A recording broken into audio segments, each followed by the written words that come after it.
Hello, quick note before this video officially begins. Some of the information in this has been changed for privacy purposes. Thank you so much for understanding and enjoy the video. Hello, Editing Carmen here. Just wanted to make a quick note that there will not be a lot of super visual stuff during this video.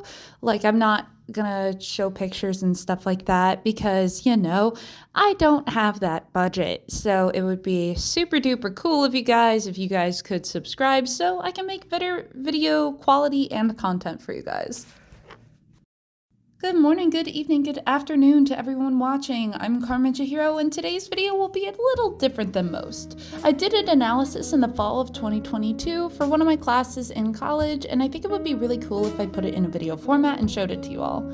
Actually, my professor recommended that I go out for the research scholarship that my school has for this, so we're gonna keep our fingers crossed about that.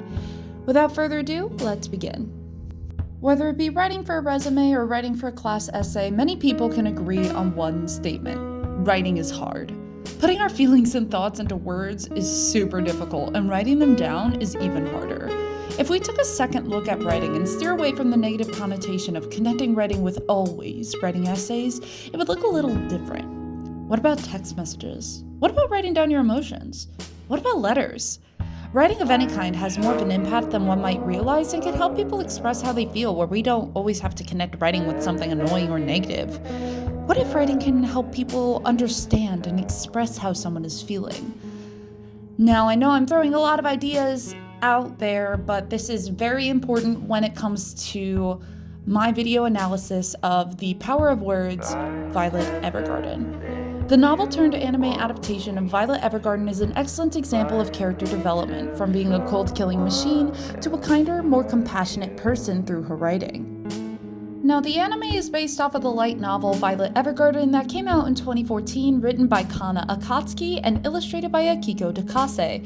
Kana is a one-hit wonder with writing light novels. Meanwhile, Akiko had done work for the anime movie A Silent Voice, previously done by Kyoto Animation. The novel quickly became a massive hit, winning the grand prize in the Kyoto Animation Awards in 2014, who again did A Silent Voice and other anime like Keion, Nichijou, and Free. Soon after, Kyoto Animation went into a 4-year-long production of the 13-episode series, including 1 spin-off episode and 2 movies of Violet Evergarden. This became a massive hit to anime lovers across the world, even winning Best Animation at the 2019 Crunchyroll Anime Awards. The Netflix synopsis states the war is over and Violet Evergarden needs a job. Scared and emotionless, she takes a job as a letter writer to understand herself and her past. This is a tale of loss, grief, and personal growth, which is portrayed in a heartbreaking and beautiful light when we get to understand and know Violet's background. All Violet knew for around 14 years of her life was fighting. She had lived without parents until Dietfried Bolgambia, who was very pompous and cutthroat, noticed how incredibly strong she was while traveling abroad. He then gave her as a gift to his brother Gilbert, who had just gotten ranked as a major in the military. This was when everything for Violet changed, as Gilbert became a guardian towards her, giving her a warm bed to rest in, food to eat, a house to live in. But the situation goes for a turn as Major Gilbert is called in to serve the military while their country, presumably an area similar to France, is at war. With nowhere else to put Violet without leaving her alone again, Major Gilbert took her into the military with him to watch over her, but she slowly becomes more of his apprentice to the outsider's eye. She caught on quick with the technicalities in combat and did great, but when it came to wit and social scenarios, she plummeted because she's only used to the commands and straightforward talking associated with the military and Dietfried. Because of Violet's emotionless devotion and carry-through of Major Gilbert's wants and orders, even succumbing to killing multiple people on the enemy's side, she gained the reputation of being the Major's tool by Dietfried. When the war was coming to an end, Gilbert was gravely injured, and doing whatever she could to protect him from the opposing side's forces at such a young age, she unfortunately ended up losing both of her arms, and Gilbert's final words as her guardian, a parental figure, the only person being actively in her life, was "I love you." Violet has never heard these 3 strong, impactful words before, as love is such an intense feeling, something she's not used to. And when we think about it in a real scenario, no one just says that unironically to each other. And In my opinion, the most heartbreaking part of this scene is Violet asking the Major what I love you means while breaking down before going unconscious. After the war, she received 2 robotic arms, and she gets a job at CH Postal Company, which is run by Claudia Hodgins, who's a friend of Major Gilbert. And throughout the show, she tries to figure out what I love you truly means, how people are feeling, and how to cope with her feelings and in society, and is the Major really dead or alive? The company Violet works for in the anime is CH Postal Company, like I just said, but once she took note of the Auto Memories dolls, she soon switched her passion to wanting to be a doll. Now, who are they? They're typically women who go out and write letters for people that can't write or have trouble expressing themselves and wanting to learn how people do that. Violet eagerly wanted to become an Auto Memories doll. Now, all this background is extremely important to understand Violet's character and why writing is so much more impactful to specifically her than one might think. The episodes all contain different clients of Violet and their own stories. Meanwhile, Violet's character development is very episodic. One of the many examples of Violet's growth through writing is writing letters on behalf of Princess Charlotte of the Drossel Kingdom. Princess Charlotte Drossel is a young princess set to marry Prince Damien Balder Flugel of the neighboring nation. Charlotte and Damien must exchange public ghost-written love letters to prove to both kingdoms for their love for each other, and has hired Violet to write those letters on Charlotte's behalf.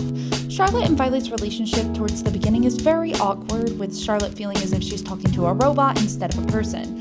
When she asks Violet for her age, Violet replies with, "I don't know." When Charlotte kept pursuing the question, Violet explains that she's an orphan and she doesn't know how old she is.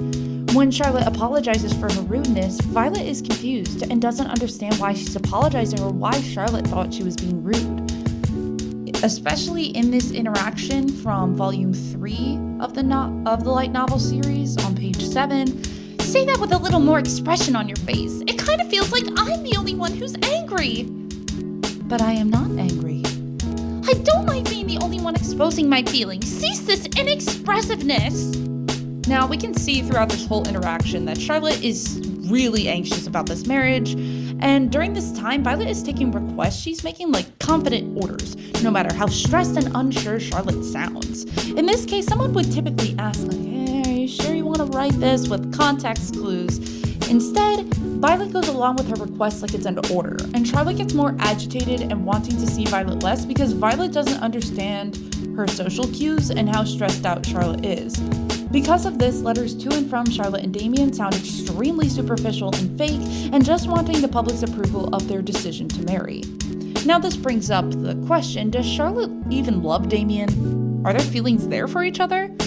And in short terms, yes. As we find out through the novel and the anime episode, we are taken back to the time that Charlotte and Damien met. Damien was the only person that treated Charlotte like a person, instead of someone that wanted to marry her for her kingdom, wealth, fame, and fortune. Violet gets this information when she finds Charlotte in the garden crying, as she's sometimes portrayed as kind of like a stereotypical damsel in distress, but she's not really a damsel in distress because she never gets kidnapped, but like she's always like crying and stuff. But anyways, trying to help, Violet talks to Damien's doll and explains everything to her. Both agree to help Charlotte, can I read? And Damien handwrite letters to each other. As Violet and Charlotte get to understand each other, most importantly with Violet's growing knowledge and learning how to connect with others, the letters start to look different. The letters sound and feel more real and relatable. And the public was kind of confused at first when hearing these letters, but loved these versions so much more because their conversation looks and feels more real and relatable compared to the superficial words in the beginning. At the end of episode 5 of the Netflix series,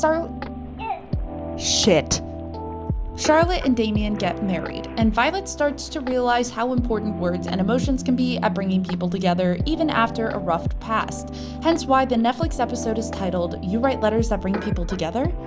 Through the release of Violet Evergarden, Violet has grabbed the hearts of many and also corresponds with a positive depiction of women in anime.